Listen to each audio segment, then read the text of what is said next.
to the days when fireworks went off once a year on the 5th of November. They didn't sound like that. Yeah. Okay, well, here we are. We're on the home straight, aren't we? It's 4 down, one to go. What I thought I would do with this final lecture is to look at what architecture in Weston makes the place unique. Lots and lots of towns have identical architecture. I mean, you go to any suburb nowadays and everything's the same. You go to any high street and the shops are the same. I want to concentrate for this final lecture on what actually makes us unique and how perhaps we ought to be concentrating on this uniqueness to brand ourselves as a unique place. So the heritage is what we're about today. And the fireworks are going to go off all night long, I can tell. So, right, now, I put a new battery in this, so let's see. Voila, it's working. We can't look at the architecture of Weston without spending some time looking at the town's principal architect, Hans Fowler Price. He is responsible for having created so much of Weston's distinctive impression. Born 1835 in Langford, he went up to be articled to Thomas Barry in Liverpool, and Barry was an oddball. He was a quirky architect, and obviously young Hans developed that quirkiness from his master. It was a period when there was a growing interest in medievalism, in the Gothic revival. So it's important to put all architects into the context of the era in which they were growing up. And words which may mean or may not mean anything to you, I don't know, but the Oxford movement, it was a time when the Church of England was moving very much to high church, and therefore there was great interest in symbolism and the architecture which went with that, Tractarianism, and the development of ecclesiastical Gothic. So Hans Fowler Price grew up in this world. Now today we might consider, who nowadays would take the slightest interest in church architecture, apart from people interested in church. But when Hans Fowler Price was a young man, it was of national interest, even to the point where it became the subject of riots on occasions. And can you imagine people nowadays rioting over church architecture? It's a completely different world in which we live. So here's Fowler Price, born 1835, and survived right up until just before the First War. What is it about him that makes him exceptional? I've tried to work out what I think it is. There are a number of formal things. He was a town commissioner, so he was an early councillor. He was on that early town commission, so he was part of the administration. He had the right connections. Certainly if you're an architect, having the right connections does help. It helps today as it helped then. And he was a man with tremendous business acumen, so he was not a fool. Then, if you look at the top right, it was at that era when the town was expanding. It was a time of national prosperity. There was a lot of money, a lot of demand for building houses, building theatres, building town halls. And it was clearly beneficial to his profession. He was a person, very hard-working, full of stamina, said that he had vitality of mind. He wasn't some old codger, even when he became old. He worked so hard. He was a person of religious and philosophical outlook. He believed that there was a moral dimension to architecture. Architecture was not just about putting up a building because the client is paying you to put it up.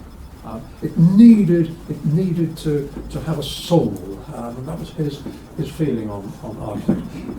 He was a member of the Temperance League, and he helped to run a temperance cafe in Weston at a time when, nowadays we get a bit concerned, don't we, about alcohol abuse, but when he was a young man, it was considerably worse than it is now. And so the temperance movement was one way in which people tried to wean people off the habit. He was a very modest man, but when it came to his architecture, he was anything but modest. It's almost like comedians. They're full of fun and humour, but when they're off the stage, they're completely opposite. And I think Fowler Price was a bit like that. He was unbelievably loyal to Weston. I mean, he wasn't just an architect who was here for a short duration and then off he went. Weston was his tone, so he believed in what he was producing, and it was very important that he could live with what he was producing. He also was very fortunate in having three very competent associates. William Wooler, after whom Wooler Road is named, Sidney Wilde, and William Jane. It was Jane who probably produced the museum, the last of those great commissions. That company later became Coffin, Jones and Roden, a practice which may well be known to quite a few people today. So that puts Hans Fowler Price in context. He was fortunate. He designed his own house where he died. He didn't design it to die, but he designed his last house. He lived in various houses in Weston, but this last one, number 7 Swarther Park, and it's interesting that on the gate there, you can just see the name. All you can pick out is the letter N. I doubt people who live in there, because these big houses are now flats, aren't they? I doubt anyone living there really appreciates the fact that they're living in the home of one of the most prolific architects Weston has ever seen. I think that house is really an excellent candidate for a blue plaque, isn't it? That is Fowler Price's home, and you can see. I mean, it's very modern style. This is not fussy old Victorian Gothic stuff. Gosh, they are celebrating tonight, aren't they? His first public building in Weston, he took over the ordering of Wadham Street Baptist Church. He didn't build the Baptist Church. A lot of people make that mistake. It was already here in 1850. It was the first Baptist church in Weston, but Hans Fowler Price reordered it in 1862. It received a couple of hits during the war, and the congregation had to decamp into what is now Love's Cafe. And then, when it was rebuilt, you can see the brochure on the right, in 1947. You can see this is very much, it's unusual. Price would not have designed this style. He took it over and changed it. It's just not his style at all. Inside, typical Baptist chapel, the baptistry here, and I mean not a particularly elegant building at all, but it was there as a barn, a preaching barn, really. And today, of course, it's the Blake Hay Theatre. So if the band make too much noise, they'll go straight down into the baptistry, which I think is actually still under the stage. So, but I expect we'll be seeing a bit more of this sort of thing in the future, won't we? Because Weston, like all Victorian towns, is over-churched, and they cannot all survive on current congregation sizes and projection. We shall see.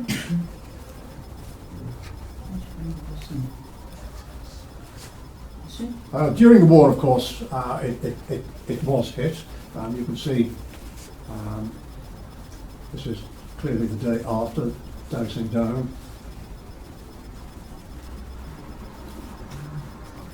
And the rather elegant brick row opposite, which was the continuation of what became the Heritage Centre, the Badger Centre Heritage Centre.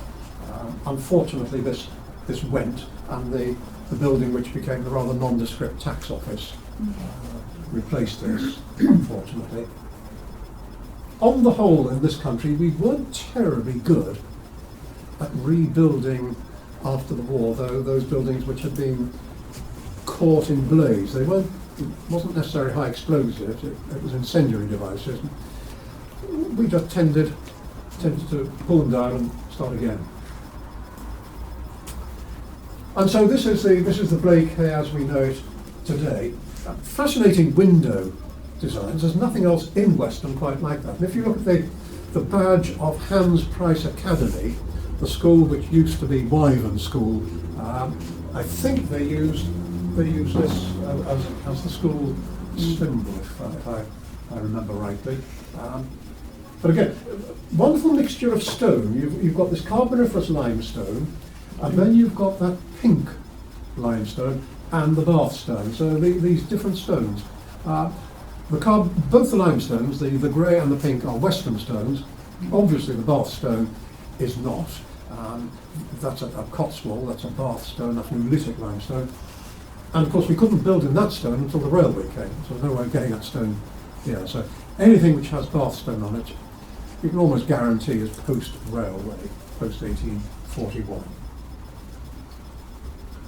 And it's a bit fussy. You've got these Corinthian pilasters and pillars, the pilasters being the flat ones and the pillars being the round ones. You can see on the left pilasters and on the right pillars. I look at this as it's got a touch of Moorish Egypt about it. It's not very, well, not very British. It's certainly not very Western. It's a strange mixture.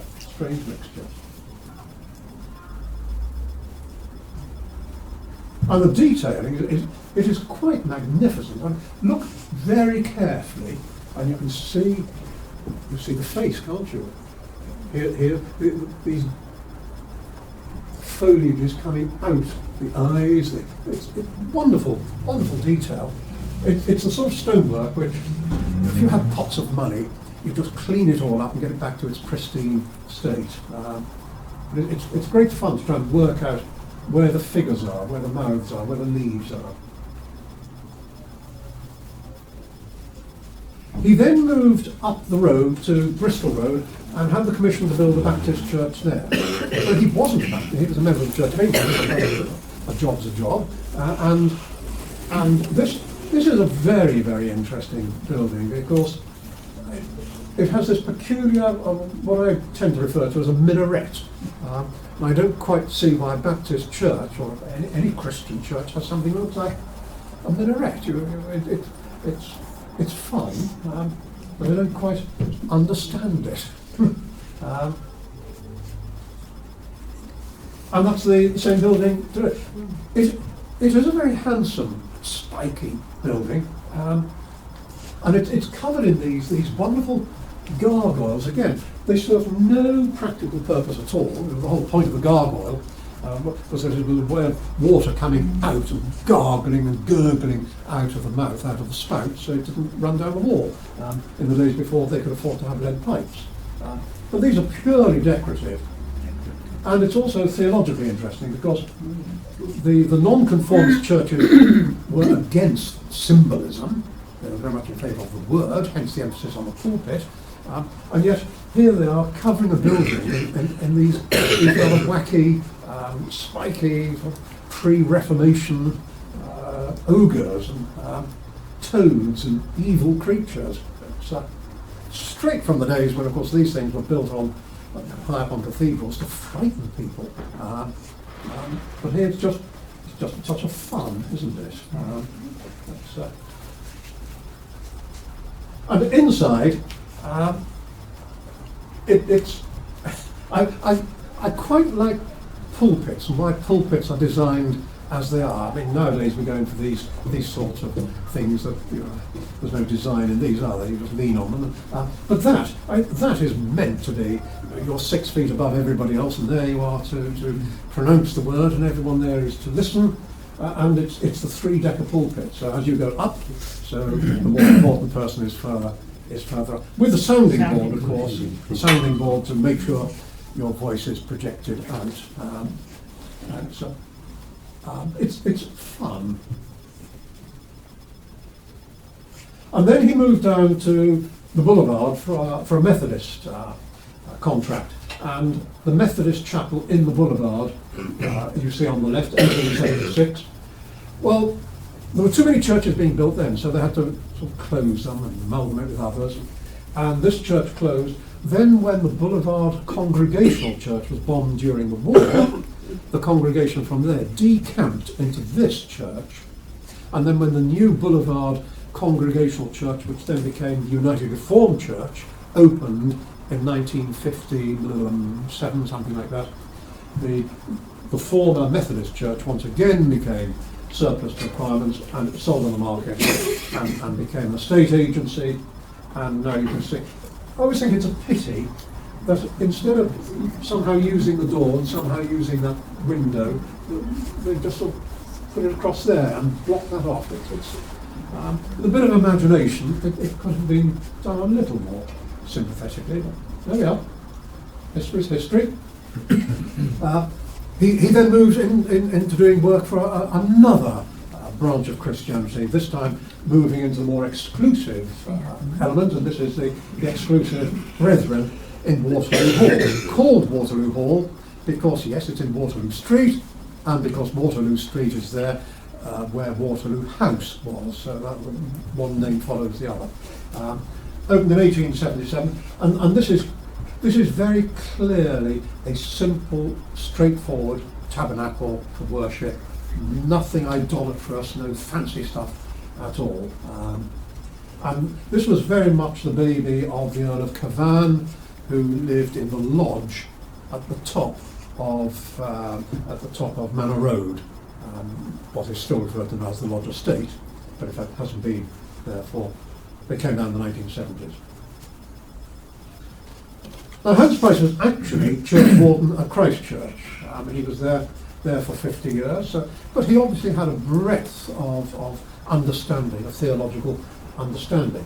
He didn't design this church, but he did add to it. It had been built in 1855 by the Bath Company, Manners and Gill, who also built Emmanuel, and the chancel is this bit up at the end before you get to the sanctuary. That was added in 1878, and then it was a rather dull church. So Price, being church warden and an architect, who better get to improve the thing, he built the clerestory, clear story. He added this bit. Can you see? So it goes up a story, and the light is then able to come in from these upper windows. It's the usual treatment you see in cathedrals, but it was to get light in. Remember, in those days it would have been very dull in churches. They certainly wouldn't have been painted nice and light like this. So this is Price's work again from back in his home church. He then moves across to do some contract work for St John's. This chap gets around. St John's, as you will remember from previous lecture, had been demolished in 1824. The new parish church had then been built, but it very quickly wasn't large enough. And so Price, with his chum Wooler, in 1890 built this new south aisle. The north aisle obviously on the other side, and this is the south aisle, which from the outside you can appreciate the height of these windows. Unfortunately, inside, because it has the galleries, the windows are split. You don't actually appreciate the full height of the windows from the inside. His junior partner, Sidney Wilde, then designed the Church of St Saviour in Locking Road, 1892. Here, of course, the church is getting quite ridiculous. They're building quasi-cathedrals for 800-900 people.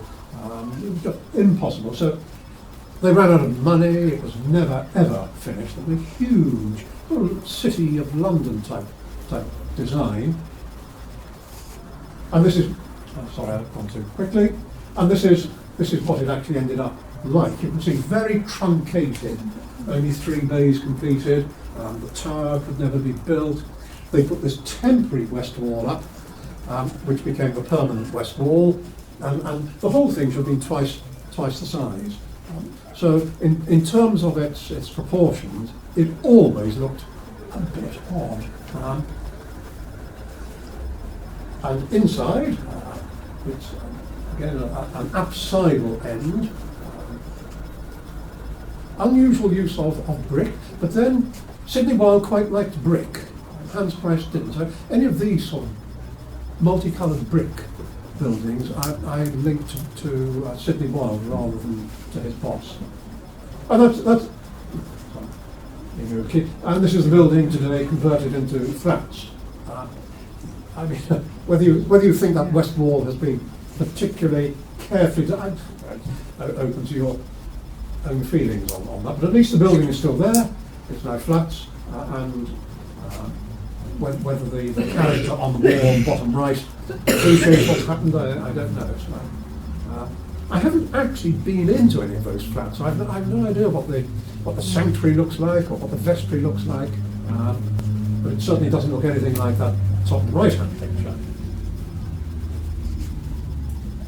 Then in the boulevard, again, Price didn't design Christchurch, but he certainly heightened it.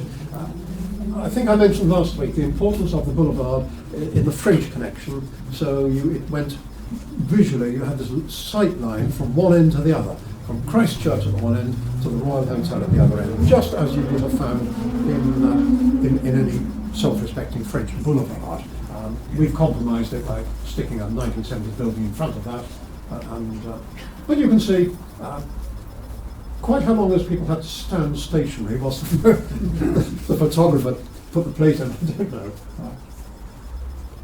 And then the boulevard was developed. You can see those very handsome buildings on the right, which of course were taken down for that really beautiful telephone exchange.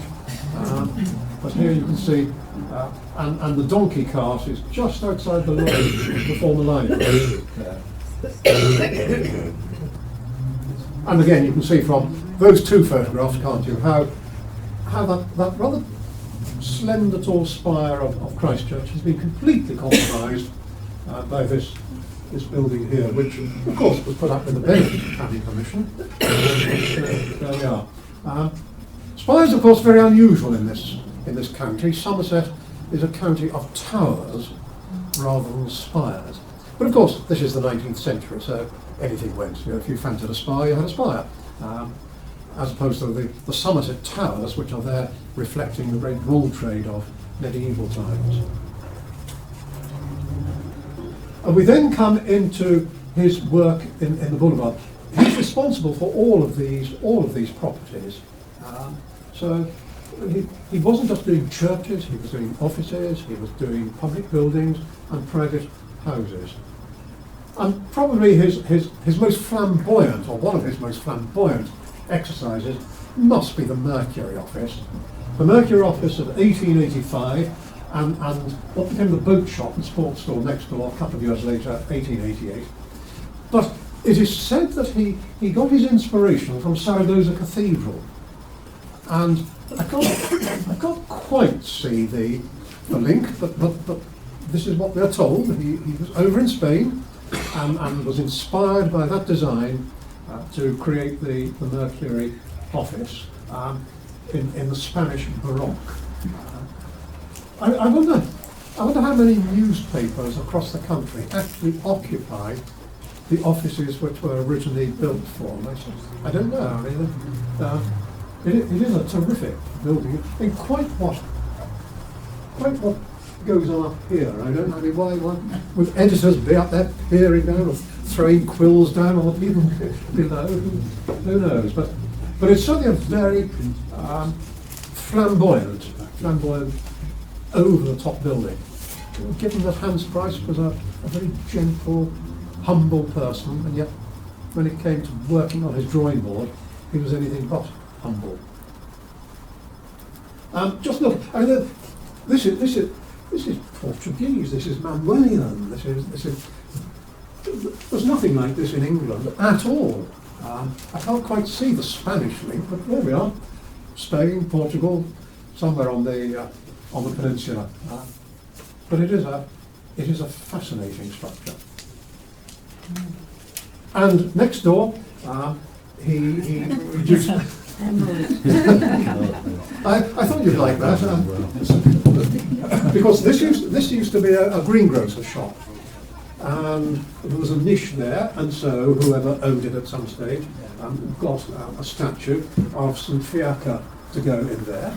who is the patron saint of gardeners. You can see there he is with a spade, and these are, what are they? Whatever he, whatever he's called. Oh, they're not the hemorrhoids, are they? No. Yes.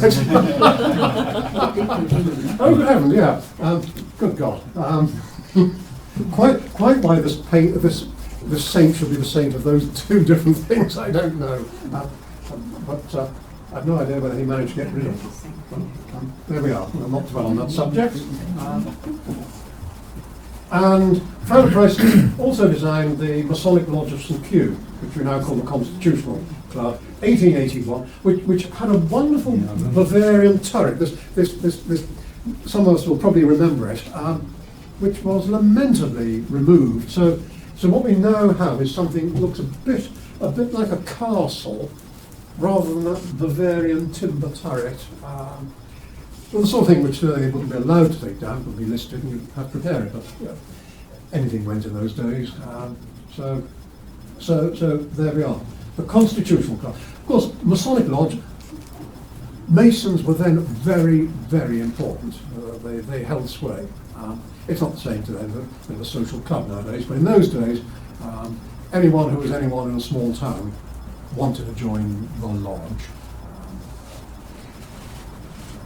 And here's St. Cube, still there, resplendent, looking out, blessing the people as they walk down Longton Grove Road. And again, wonderful detailing. You see the way in which this sculpture around the doorway, and here looking just around the window to pick out Christ Church in the distance. The dripstone as well above the door. It's always a pity, I think, most people don't actually look at anything, do they? They go along either with tunnel vision or they're playing with their iPad or iPhone. But there's such a wealth of detail in Western buildings. Across the road, he designed the Church Institute, 1881, which was known as St. John's Hall, and that is still with us. Though in 1983 the church sold it or sold the bottom and had this rather pleasant Oxbridge style bottom, completely removed for those nondescript shop fronts which are now there. Such a pity, because it's a handsome structure. Just look at those details as they are now. This is somewhere to go, but look at this. It's one of that. And it's always nice when architects put in the stones telling you when it was built, and then they put in the most recent one, 1983, when it was rebuilt. So this always helps. Right? Whenever people build things, they should put the date stone on. And Price also developed the whole of this area of the boulevard. It was residential. If you look at those properties, they're clearly residential. They've only in latter years become shops. As central business districts of towns get more and more importance, so they move out and take over residential properties, turn them into shops and offices. But now we're living in the counter world, aren't we? As the town centres close in on themselves, we now find that shops are being converted into houses. Exactly the opposite is. So ignore the ground floor, and you've got this fine terrace, all with their original barge boards. And that's quite something. Some people say that Weston has more barge boarding than any other town in England. Now, whether that's true or not, I don't know. But certainly if you look at John Hickley's book, where he's painted no end of them, it's wonderful. And you can see one or two properties, Constitutional Club and the property at the very end, they still have the garden walls, don't they?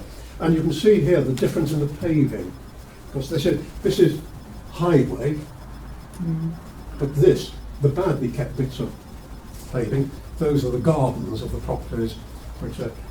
And here's my little desire, to see these walls rebuilt all the way along.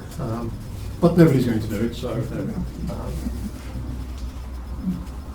And again, the barge boarding. Windows, some of them have been very well maintained, others have got some pretty naff bits of plastic stuck in instead of doing a proper job. But nicely roofed, good tiling. And along the boulevard we get, I thought I'd throw one in with snow just to get you in the right mood. We're getting on that way.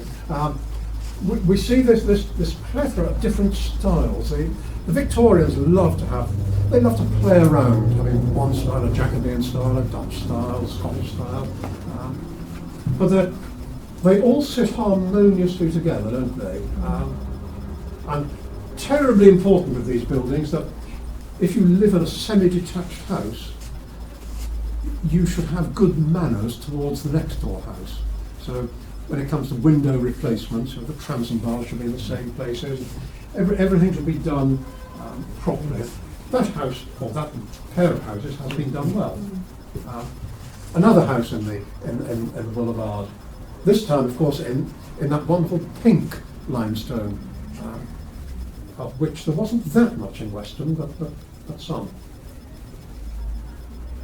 And it's the details I love. I mean, this is all boulevard stuff, and chimney pots like this. This is real attention to detail, and how delightful it is that property owners still maintain these things.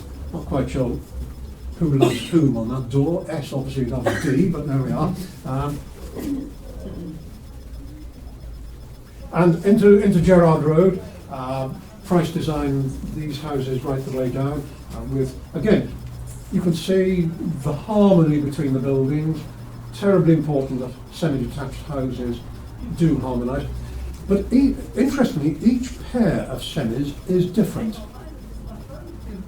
Nothing is identical, but they all blend in. And I love the way he's attended to the detailing here. If you look at the next picture,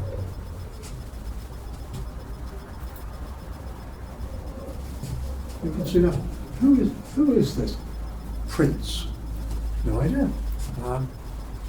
There was no need to do it, but how nice it is to have that. It's not the sort of thing we'd do today. It'd be far too expensive. But there it is, very very handsomely carved, and the leaves, and again the animal heads, looking to the left, looking to the right, and the king, or the prince. I wonder who Hans Price thought it might be. And along the boulevard he designed the summer and winter gardens, what we now call the winter gardens, wasn't here then, and this was what later became known as the Tivoli. And here it is showing what must have been a very disreputable film by the title, Bohemian Love. This unfortunately received a direct hit as well, so it could have been saved, but it hasn't been. It's gone and replaced by. Well, I'll leave you to judge whether you think that is a particularly pleasant piece of architecture. I'm sure the flats are delightful on the views, but there's so much missing, isn't there, in terms of design. Now, I've shown this before, but we're in the college, so I've got to advertise the college. But here we do have this wonderfully exuberant bit of Price work. The School of Science and Art, 1893, with the addition of, a few years later, 1899, these excellent glazed tiles. It's in what has been described as the hyperactive Jacobean cum Flemish. Now that's mixing up styles. But it is hyperactive, isn't it? You go and look at it, you spend ages just photographing all sorts of different statues and corbels and green men. It's a wonderfully exuberant building.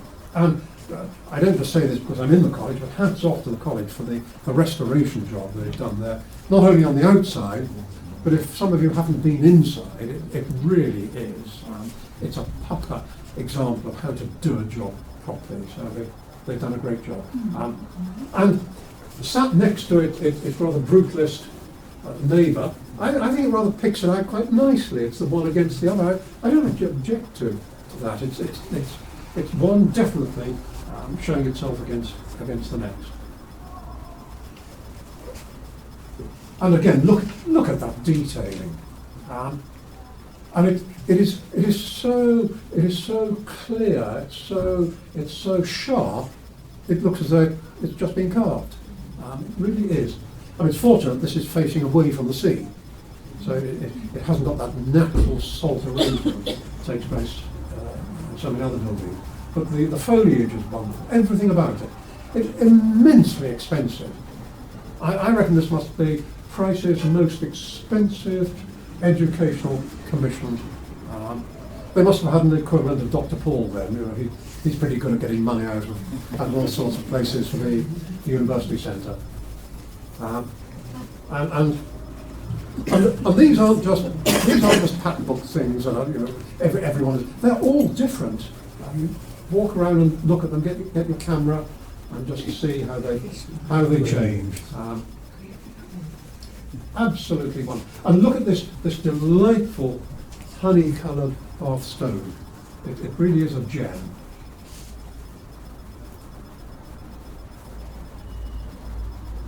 And these are works of art. And there they are, just on all our school buildings. And all you need to do is get your camera. I mean, I haven't been up on a hoist or a cherry picker or anything, just from the floor, you can just pick them out, and it is wonderful stuff.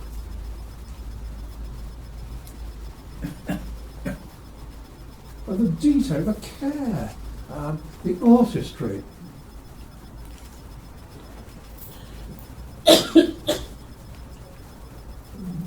So, talking of flamboyant, let's get down to his next one. Moriscott Board Schools, 1897. This is the Flemish Renaissance. But he's been helped here with William J. 1897, he's getting on a bit. Weston was 20 years behind the times in getting state education in the town. Weston was a bit slow off the mark. Unlike now, of course, we're ahead of the game, aren't we now?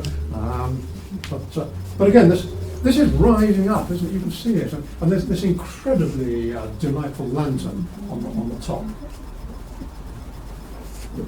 I mean, no school today, no school could afford to commission that sort of work. It would be completely unjustifiable.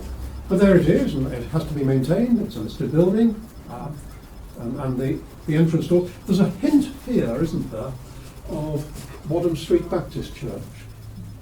Hint of that style.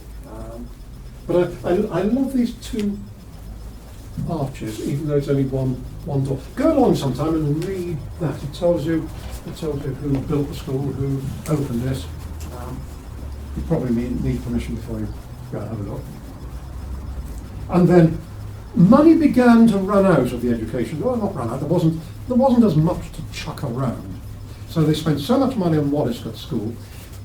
By the time they moved down the road to Locking Road for the next school, there wasn't enough money to have all of those exuberant bits to it. So it's a bit plainer, but you can see there's a hint of the Russian Orthodox on the top there. There's this little pineapple. And interesting, when the building was sold some years ago to be converted into flats, you can't see it in this photograph, but the adjoining section, the builders, Fisher and Dean, local firm, really good developers, they made a second one because the original second had been taken off years ago. And if you look at, next time you go down Locking Road, look at the roof, because the two Orthodox onions are there. And I challenge you to work out which is the original and which is the recently made one. Fisher and Dean did a really, really good job. And those are my sketches of the Locking Road School on the right, the Onion Dome, and the Moriscott School on the left. And the primary school, Christchurch Primary School, clearly not so much money there, but this one is a shelter on the seafront. And Of course, it's got a yacht at the top. That's a bit more of his work.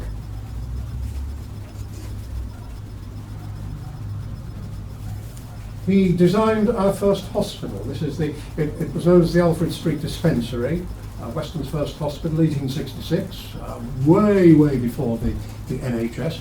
And this survived right up until 1928, when the Queen Alexandra Memorial Hospital opened in the Boulevard, the one we all grew up to call the General, or the hospital. But this very solid Victorian work by Hans Price being converted now into residential use. And what a delight that is. The original idea when the hospital pulled out was to demolish a lot and build a nondescript housing estate. Thankfully, a lawyer found, I think, did I tell you before, a lawyer found, it was very interesting, in Wells, the diocesan lawyer found a piece of paper which intimated that if the hospital were ever to cease being used for the health of the town, the land should revert to the Bishop of Bath and Wells. And so the bishop said to the council, okay, if you keep those buildings and convert them into residential use, I won't claim the land. But if you want to pull it down and build a housing estate, I'll claim it. So the council had to bow to the church, just as they did over the tennis courts. That's a different story. Right. I like it when councils can't get their own way sometimes. The old church said, no, you're not going to do it. And around the corner, the Alfred Street warehouse. I mean, fancy putting all this care and attention into a warehouse. They'll go down Winstoke Road now and see Tin Shed Alley. Well, they won't be here in 30 years' time, will they? So they're just straightforward things. But this has been designed with care, with attention, dare one even say with love. And how nice that's been converted into town centre residential use as well. He designed the Royal West of England Sanatorium, the Royal Hospital, the SAN, and you can see the picture below is the architect's impression for the current use. It's now Royal SAN, and so they've very much kept the original building, but to make it stack up financially, they've obviously had to develop the rest of the land for modern development. What have they done with the old chapel? Is it still a chapel? Be patient. Here you see the entrance. It looks a bit like a Victorian teacher training college. It's very much that style, isn't it? It's mock Oxbridge. It's 19th century, and the chapel there on the left, the inside of the chapel, it's still there. I've not actually been in. It can't be pulled down. And it can't be. But all of the furnishings have been removed. So there's no organ there. It's under the care and protection of the committee of the people who live there, and I think they can use it for whatever social purposes they deem essential or correct. But it's no longer a chapel. So if you went into the hospital and they couldn't sort you out, you ended up in the chapel. It's never very reassuring, I think, to go into a hospital and find there's a chapel there, just in case they don't do the job properly. But it's a pleasant little building. I've actually got the brass doorknobs from it, because when it was being pulled down, things were just being removed. And I didn't. Somebody gave them to me a few years ago and said, I took these from the building. The builders just said, take them. So in my house, I've got the original. They don't fit properly on my door, so why I've got them, I don't know, but there they are. And the town hall. Now, Hans Fowler Price didn't design it. It had been designed by James Wilson in 1858, a decade after the Emmanuel Church. Those names again, Manners and Gill, same as Christ Church. But Price did extend it. So if you look at the portico here, this is the Price addition. The council chamber is then there, and he put on this new tower. So that's the town hall as he extended it in 1897, and you can see the road alignment is very different today because, like many town halls, it has been extended several times. So here we've got Price's 1897 extension, and you can see those bits are still there, and handsomely so. But then Fry, Patterson and Jones built their 1927 extension in what became known as Post Office Georgia. And you can see this is Farrell Price's work, this is Farrell Price's work, but it's been subsumed inside this wraparound Post Office Georgian design. Quite handsome, but the town hall is a mixture of all these different eras. And one said, well, why not? He then goes along, we're into 1900 now, to design the library. I'm convinced Price didn't do this. I'm convinced it's Wilde's work because of all that brick. And it didn't quite get completed. Front's completed, side completed, but the back end, which was going to be a reproduction of that, never quite materialised. And so if you look at it there, it's got a very bland backside to it. But a very handsome frontage, and the use, clearly brick with the string coursing of the oolitic limestone. But some really interesting detailing here, the statuary, the muses.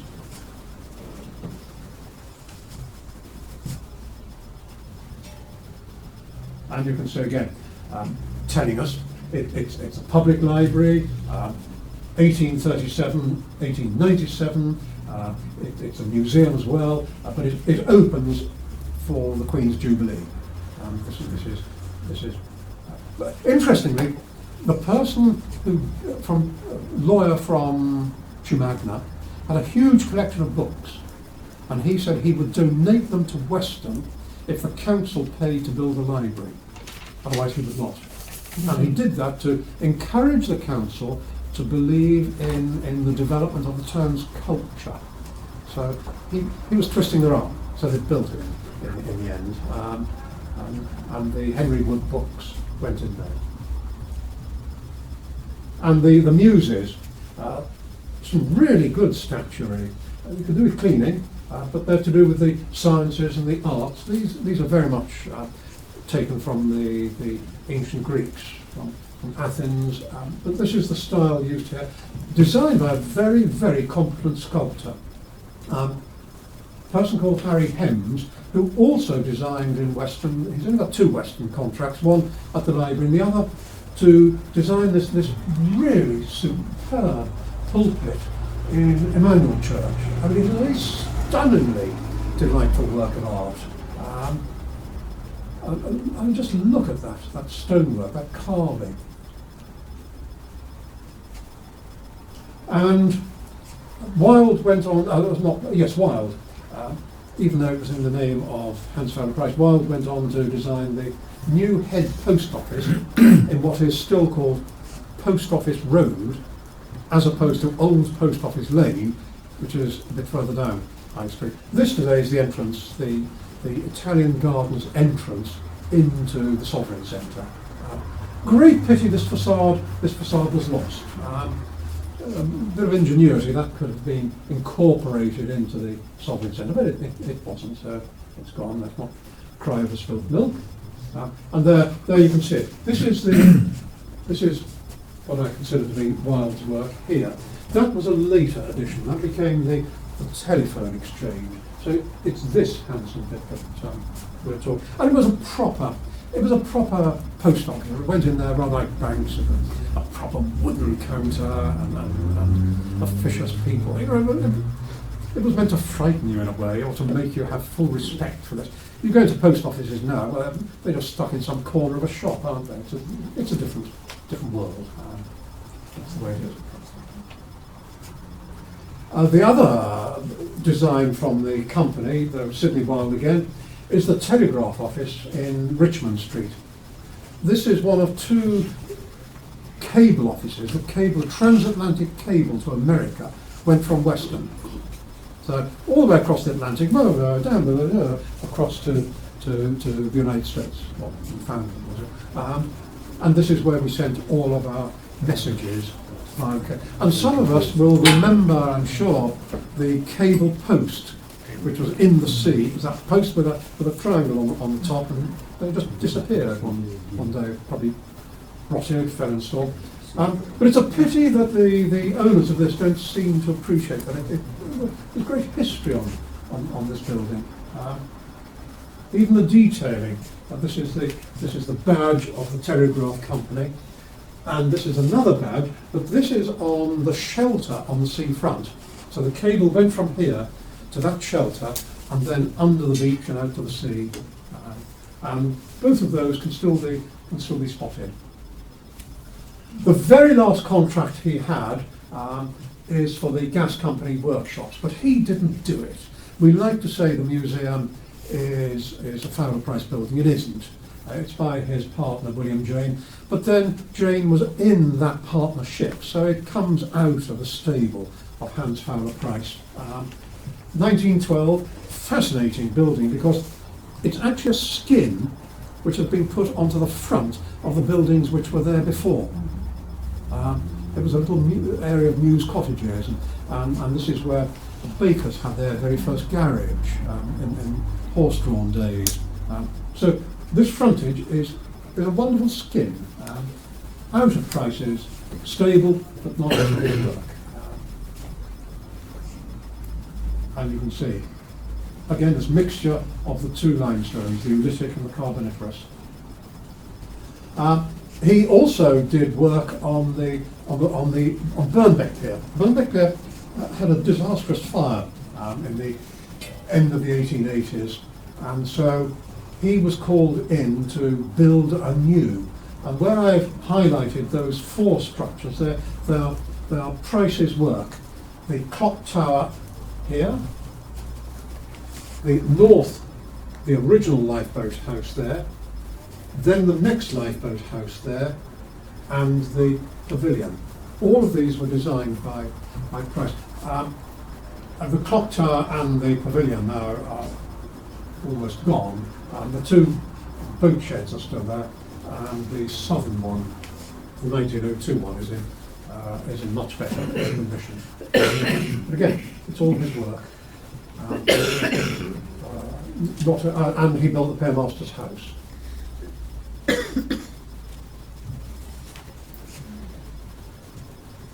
He also built this rather wonderful, dotty, sort of Edwardian style, not the crown, but the gate lodge into Clarence Park.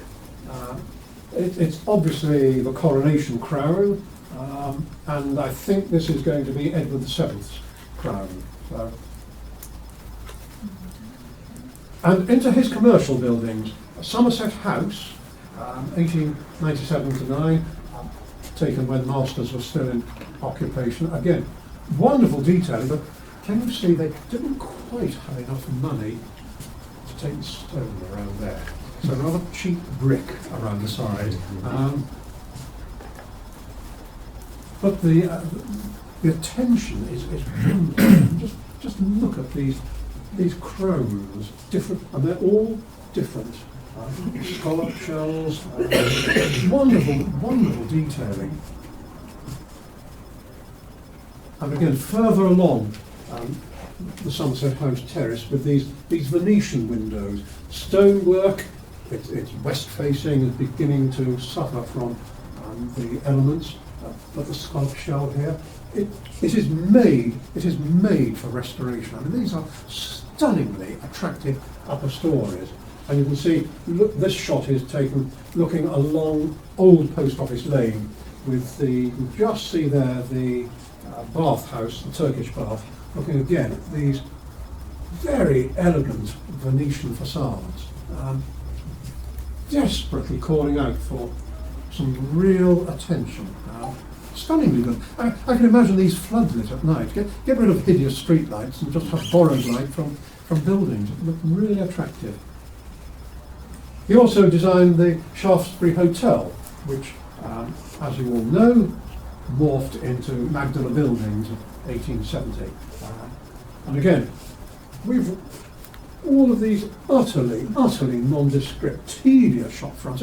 Every one of them should be ripped out and start again. They're universally awful. But then look at the upper stories, and you've got real quality there. Just look at, I mean, that's today. Okay, you know, the curtains look a little uncared for, and the windows could do with some treatment, but there's nothing wrong with the basic fabric. He went in for residential designing up on the hill, buildings in Grove Park Road, mixing Tudor and Gothic. People's expectations were very eclectic.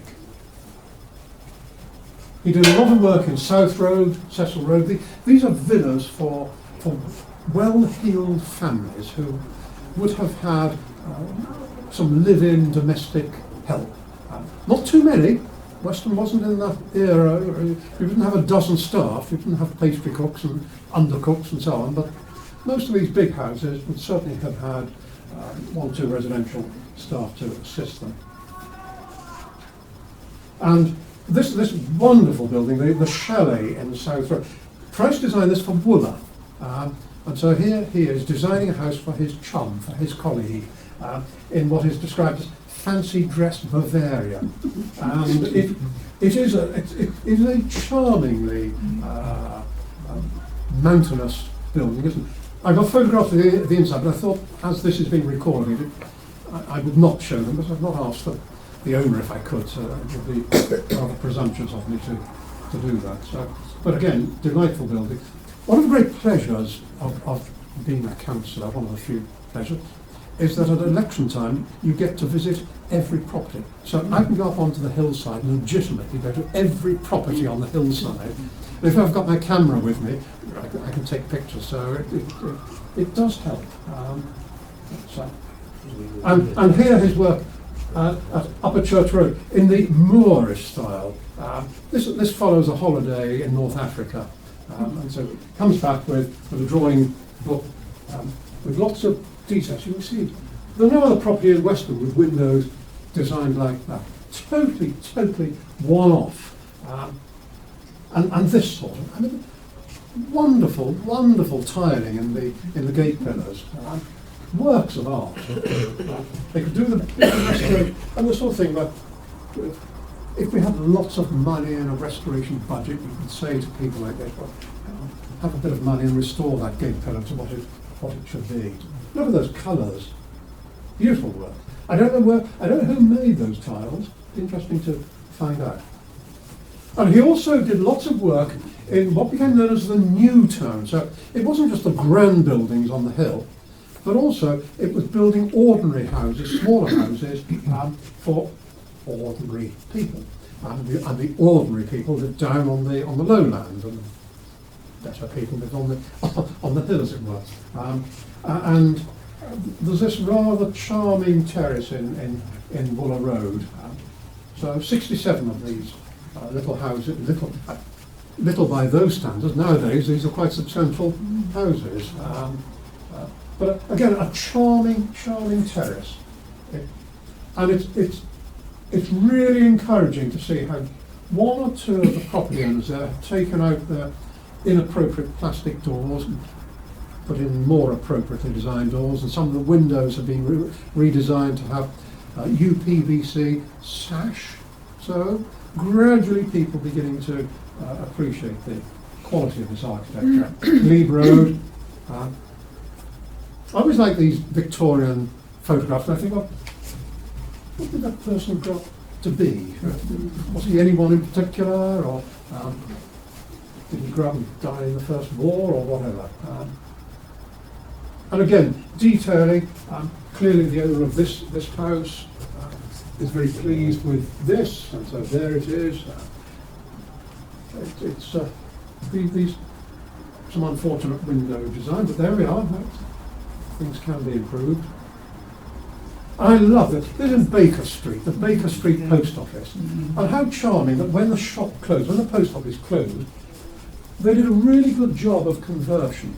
So using UPVC sash windows, so they fit in, okay, those are wrong, but, and keeping the old post office sign. So Baker Street Post Office, 1888. And I love the colour mix, the use of that pink, and the shop here has changed. The Briggs & shop has now turned into residential use. Again, he's taken great delight. If you walk around there, you'll see the UPVC sash windows have gone in everywhere. So the old plastic things have come out, and these properly proportioned windows have gone in. Now, let's just finish off with Price, because he didn't only do Western work, though it was largely Western. He did a couple of really good jobs in Cleveland. This is the Royal Pier Hotel, the Royal Hotel Pier. The Royal, no, it should be the Royal Pier Hotel, not the Royal Hotel. Yeah. Built in 1823, but he extended it in 1868. It fell into rack and ruin. It was in a terrible state, and it's been wonderfully restored. So this just shows what you can do when you put your mind to restoring Price's work. And from the other side, from the side of the pier, this is modern. This is not compromising, but it fits in beautifully with the whole concept. I'm sure Price would be very, very proud of the architects who have done that. So he dies on 30th of November 1912, and he's buried in Western Cemetery. This is his tombstone there with his wife, overlooking Emmanuel Church, where for 50 years he had been the church warden. So it's a rather nice story that from the back of the house where he lived, you can see his grave. So having done all of this work, he now rests looking over Western, over all his work. So a really, really great architect. So, sorry, I was two. As I said, the uniqueness about Western, this is what we're looking at. It's the stone, it's the colour of the stone. We have the Carboniferous limestone, which gives us the grey or the pink colour, and we have the Oolitic limestone, the Bath stone, which is the lovely honey-stone. And how sad it is when people paint Oolitic limestone. Once you do that, you've got to carry on painting it. The stone doesn't breathe properly. Local brick, local tile work from our own clay, those rather nice soft red bricks and stones, and of course the Welsh slate, the dark grey slate which came over by ship. And it's always encouraging in Western when you see people rebuilding their walls, repointing them. This is obviously in Hill Road. It is not cheap. It is not cheap. But this is a wonder. This is a labour of love. This wall has been beautifully rebuilt, beautifully repointed. Perhaps the people doing the pointing work at Church Square, at Dolphin Square, would like to take a few lessons from the people who did this work. And this quite rightly had a recognition by the Civic Society. Now here's a house which is only 2 doors from where I live. This is in Gerrard Road. But the people, I don't even know the owners, the people here have had scaffolding around it for a few weeks. They have completely peeled off all the paint that was on there, gone back to the Oolitic honey-coloured Bath stone and completely restored it. And that building now shines in the sunshine. Obviously here they're going to have to prop this up, so there'll be some new balustrading to go in there. But it just shows it can be done. And that is what the Western colour is all about. It's the beauty of this. And when the sun is shining on this Bath stone, it's an absolute joy. It oozes sunshine and beauty.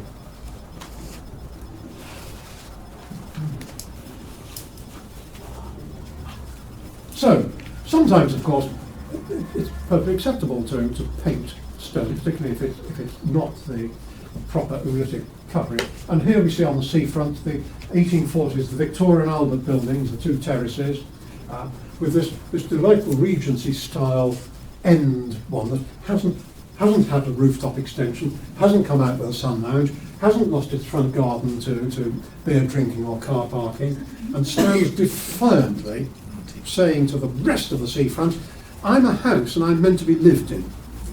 I'm not meant to have people eating and drinking. This is my house. Keep out. And it's my garden as well. And I think it's wonderful. It really, really is. The great thing about Weston at the 1840s, 50s, 60s is the development of the terraces. And we've got some stunningly attractive terraces. Here we've got Oriel Terrace, built by James Wilson, the Bath architect, again. This is in the Jacobean style.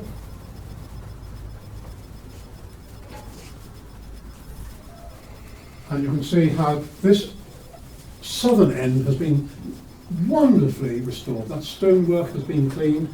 The addition of this stair, that's been very tastefully put on. Stonework clean. Other end is sadly neglected. I make no comment on the politics, but it certainly needs a bit of love and attention. And as for the house halfway down, which has been the subject of so much litigation, I despair. It's the sort of thing that would never happen in Clifton, would never happen in Bath, and has been allowed to happen here in a principal Victorian terrace.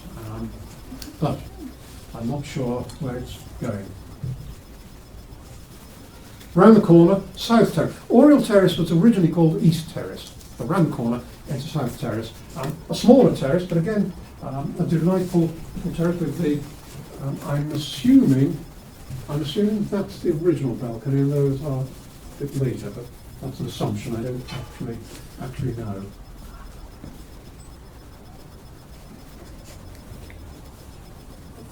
Now this is the grand stuff, isn't it? This is saying to Bath, whatever you do in Bath, we can emulate you.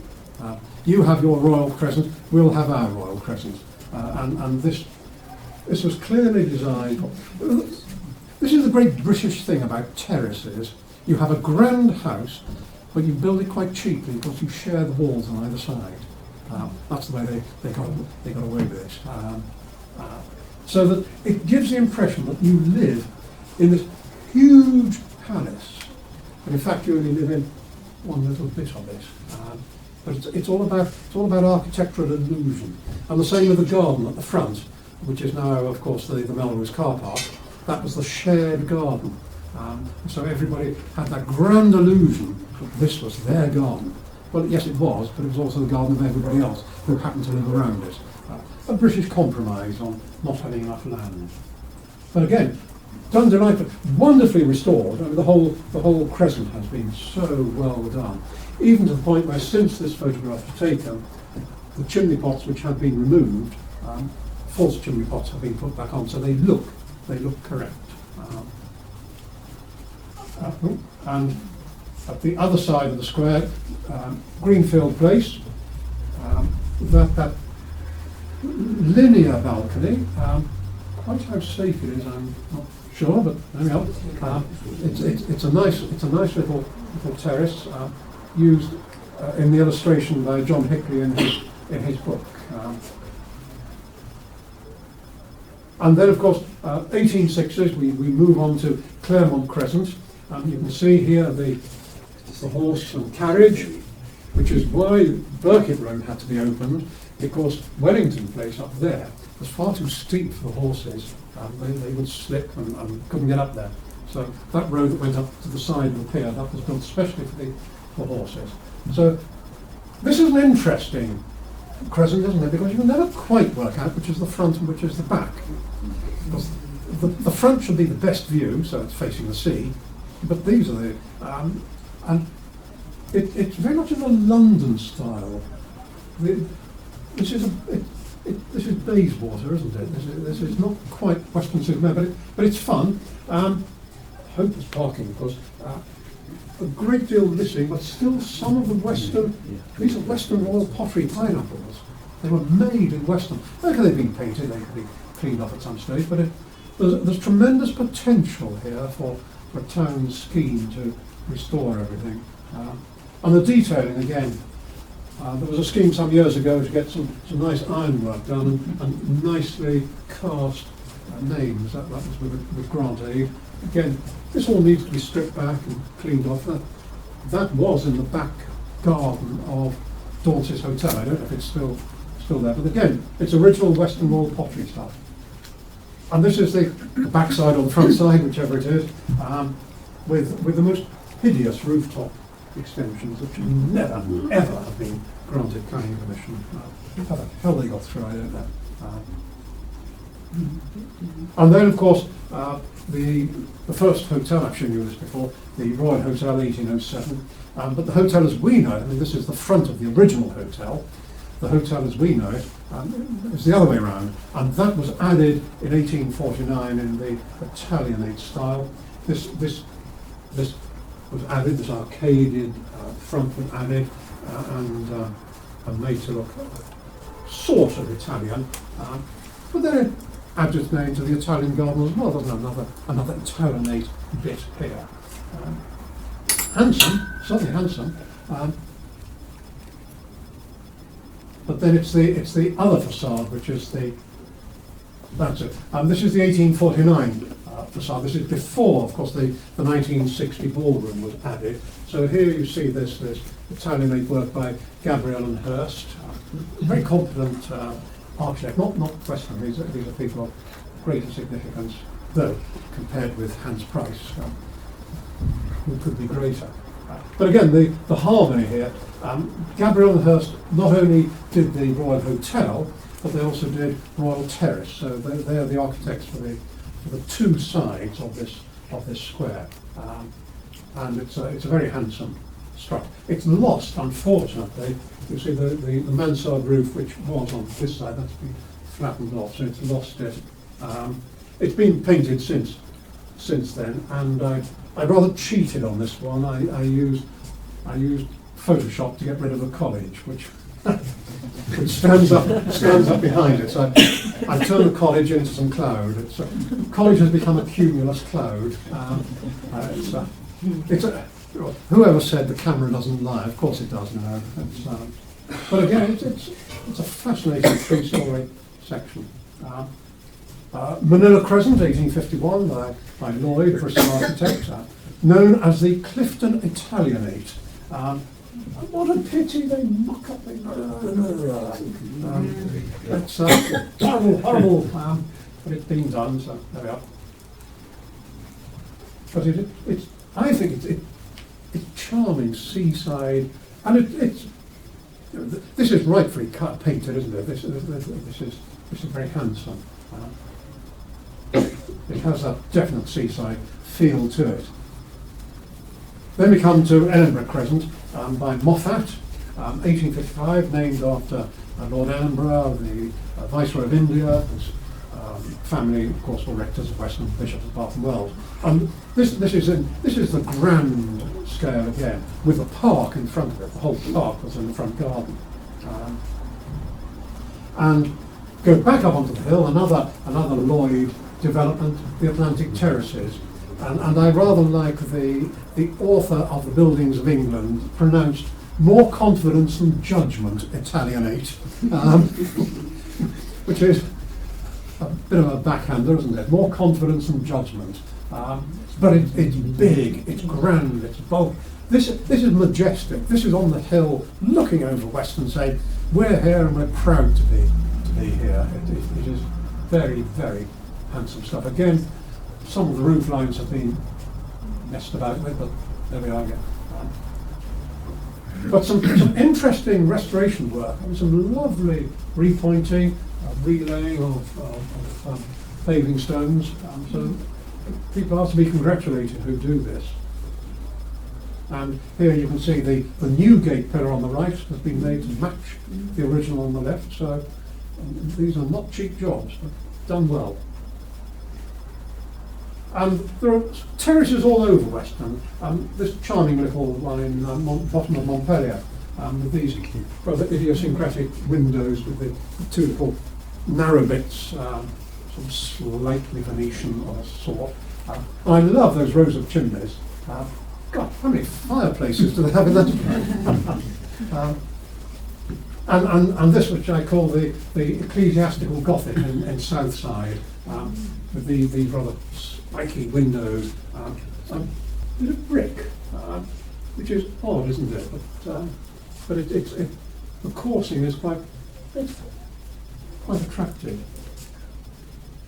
And even in Bristol Road Lower, even though many of these properties now look rather uncared for, the potential, I think, is there. They are really handsome terraces. Of course, not everybody wanted to live in a terrace. Some people could afford to live in big mansions. One of the biggest on the hill was Villa Rosa, 1844, another James Wilson building, lamentably demolished. Should never ever have been demolished in the 1960s, but it was, and it was demolished for that thing on the right. But I'm sure that, well, I know they're very nice flats, Villa Rosa, the 2 blocks of flats. From the inside, it's just that what they have replaced is unforgivable. All that we're left with now is the small building at the side of Villa Rosa, the Villa Rosetta, which is still there. But the main mansion has long since bitten the dust. But we still have bits of it around. This really eccentric bridge, which went from Villa Rosa over to the Apricot Garden, ostensibly because the owner of Villa Rosa didn't wish to meet the hoi polloi on the road between her house and her land, so she built a bridge so she didn't have to mix. Whether that's true or not, I don't know, but it's a nice story. And the bridge is still there. And of course, gradually, that part of the hillside was divided up into building plots. And one building plot, when it started, the water supply, and so the water tower was built. And that is no longer a water tower, but it's a house now. But the water tower, the tank is still there. The tank is up here, and that's a rather eccentric house to live in, quite wonderful and quirky.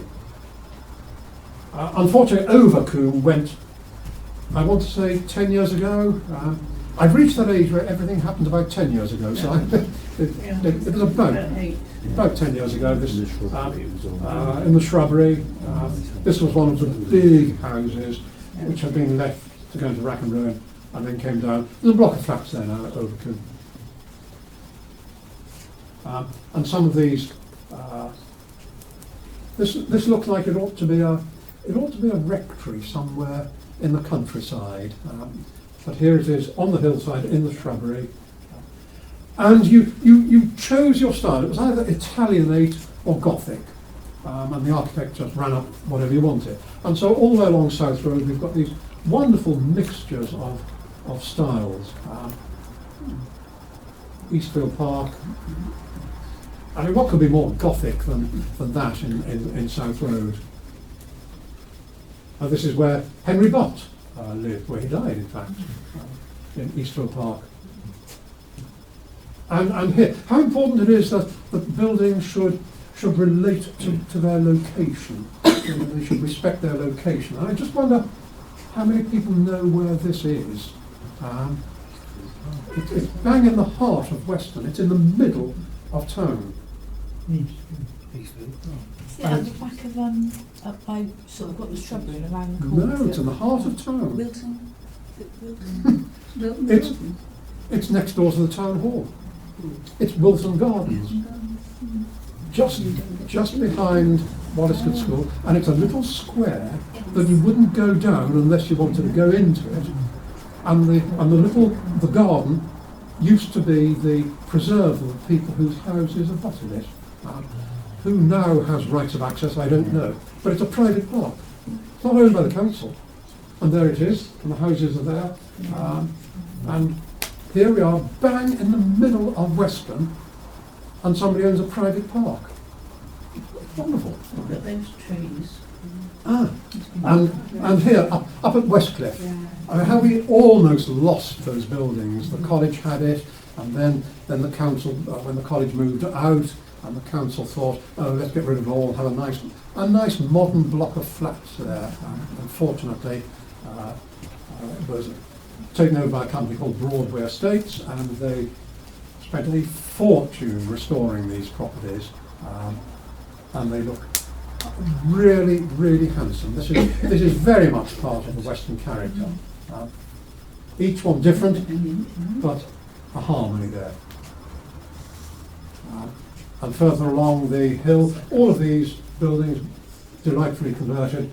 This is in Landerman Circus, the building which became a school, became a nursing home, and is now flats.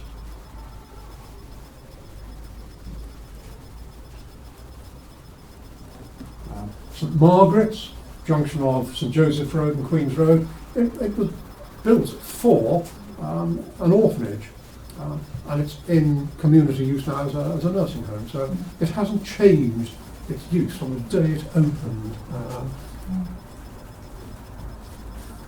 And quirkiness. This is terribly important, isn't it? This is going up the shrubbery, and this it's an absolute wonderful mass of nonsense. I love it. And here, look at the. If the tax inspector came, you could fire your bow and arrow through there, straight into it. And there you see Villa Rosa around the corner. And this is part of Weston's uniqueness, and that's what I'm trying to emphasise in this lecture. In Atlantic Road South, again, setting, terribly important. Garden walls, pillars, glass houses, serried ranks of houses going up the hill to that rather splendid spire of Holy Trinity. And again, detailing look at the Gothic windows here, the battlemented doorways. You see this all over Weston. And gate pillars. How important. So this is people saying, an Englishman's home is his castle. This is my castle. And I'm going to build a wall and gate pillars that show I'm part of the empire. This is my imperial existence. And none of these sort of timber things that we put up now, or interwoven fencing. We no longer believe that things are going to last, and we don't design to last. Right here, these are going to last forever. The sun was not going to set on these empires. And in South Road, isn't this wonderfully Swiss and bonkers, and you would have sort of wizards and elves and things running around here. It is great fun, great fun. And when I was young, I always wanted to live in this house at Edinburgh Park because I wanted my bedroom to be up there. It's far too tiny. You can't, I know. It's far too tiny. When you're a kid, you can dream all sorts of things. It's, You just might get a single bed in there. you get a single bed. I didn't want to. And then you have to launch yourself from the door. Otherwise. But I love these houses in Weston which have these towers, several of them. And again, back into the, I think I've shown you that before. And public buildings. This, I think, has got to be one of the finest banks going. Well, I don't know about the bank, but the building. And they've looked after it so well. It's a stunningly beautiful bit of Elizabethan architecture. Lloyd's Bank chambers, again, handsome architecture. And even the front of it, okay, it was bombed in the war, so this was replaced. All the statuary here was chipped off, so it's a bit plain. But let's look at some of these post-war replacements. Well, I think there's something potentially attractive in that. It needs cleaning, it needs painting, but it hasn't tipped over. That's me just playing around. But there's no reason why it can't be looked at through different eyes. Or the Westminster Bank, which is now the SAS Bar. Again, this Italianate, this is banks saying we are important, and they were important. Even furniture removal depositories in this French mansard roof style. And we can attend to replacements with care, and it works. I mean, here here in the boulevard, these replacement windows went in. They are UPVC sash. So in terms of design, they are right. These across the road in the boulevard are UPVC replacement, but again, the right sash proportions have been used apart from the upper bit. And here, I think this is an excellent example in Alfred Street, because this is a housing unit for young people, but the developers have really gone to town. All of these new sash windows are all replacement in the right style, proper sash. They've done a really, really good job there. And this is unique Western work, isn't it? It's the grey limestone with the surrounding lytic stone. As opposed to this. Do I want to go to a dentist, which is going to cover its place with all that? Teeth whitening for half price. Carry on smiling this month, only 10% off. What? And everything which should not be done to this very handsome building has been done. And I think these people cannot surely be proud of that. Nor can these people. Is this the right way to extend Victorian heritage? No, it isn't. It's dreadful. And all of these past mistakes have been made. Hopefully we're beginning to learn things. And again, respecting the location. Here's a perfectly pleasant block of flats which blends into that wonderful hill, wooded back in Cecil Road. Or Rosal House is taking advantage of its location. I'm not going to spend time looking over potentially good, I just throw these in as one or two references. And how it's perfectly possible in the town centre to build brand new which fits in with what has gone before. This is behind the hospital. And again, in a country where land is at a premium, how sensible to have 3-storey houses, so you have your garage and entrance on the ground floor, then the houses above it. You don't need to have a separate building plot for your garage. And how sensible that would be if on the floodplains we built automatically 3 stories, so the ground floor is always the garage and always the entrance, and the electrics are up there, so if the place gets flooded, so what? You live above it. Can't we learn that lesson? Apparently not. And these post-First World War council houses in Milton, I think they're really charming. This is cottage English style. Weston-super-Mare built the first council houses in the country post-First War. And here they are, all at Milton. Now mostly sold, but they're delightful buildings.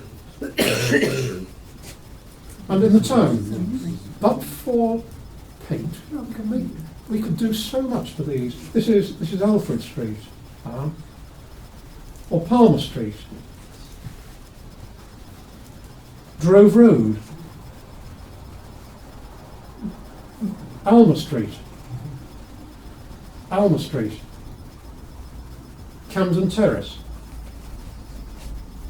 and even that wonderful, one of my favourite Art Deco houses around the corner from the railway station. Paint helps, and how we've managed to improve the centre shops, and I long for the day when we can put that balcony, that overhang back. Okay, I've just painted it with Google colouring, but we've got to dream. We can do it one day, I'm sure. Here's got to be one of the worst buildings in Weston, the telephone exchange. The only redeeming feature it has is that carving to tell us when it was built, 1967. But even that, look at it and look at it now. They've painted it. They've repaired the stonework, and it's improved magnificently just by that bit of love and care and attention from what it was. I mean, it'll never be a beautiful building, but it's much improved. Or here, just to bring you right up to date, I mean, this is what we had up until very recently, and the same view. And let me chuck this one out. I rather like it. I like the colour, I like the proportion, I like the style, I like the angles. You may not. Who's right, who's wrong, that's not for me. And as town centres change, we've got to rely more and more on the quirkiness of our shops, not on the bog standard thing that we find in every town, in every high street. So the quirkier we can get, the better. And even that will help these sites. I mean, look at Big Lamp Corner there at night time, and that wonderful array of rooftops I put at the top of the photograph. Really attractive. And the museum, now that it's been opened, wonderful, wonderful building, and it looks out on this. Again, if we could get rid of that and open up this vista, which would then improve those wonderful meadow villas behind. Whether we'll ever be able to, I don't know. And then, lastly, of course, we're right up to date, because this is a planning application which is going to be dealt with very soon. This is the mock-up photograph of you can see the college, the Winter Gardens building on the right, the Royal Hotel here, and the proposed extension to the Royal Hotel there. And that's what it's proposed to look like, with the widened spider lane going up to the Italian Gardens. I'm making no comment on that, I'm just throwing this in to wind up the lecture. And this will be from the Italian Gardens looking to where we are currently here, Royal Hotel there, and then that will be the extension. So we'll have this new area in front. Again, I'm not making any value judgment, I'm just adding this extra. And so we come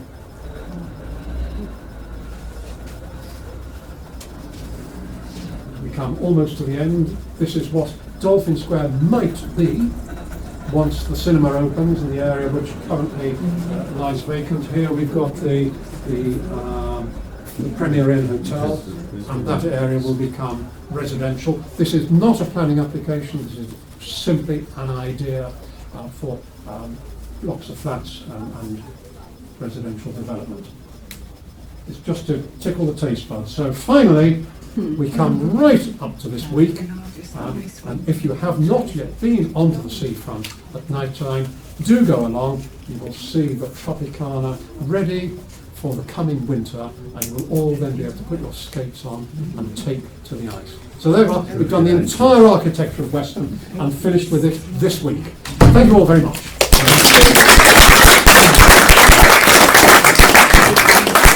And I've been asked to tell you, if you want to come to the next Civic Society event, it's called At the Museum, and it's on Tuesday the 21st of November. Doors open 7 o'clock, drinks available, and 7:30 there's going to be a talk and a tour with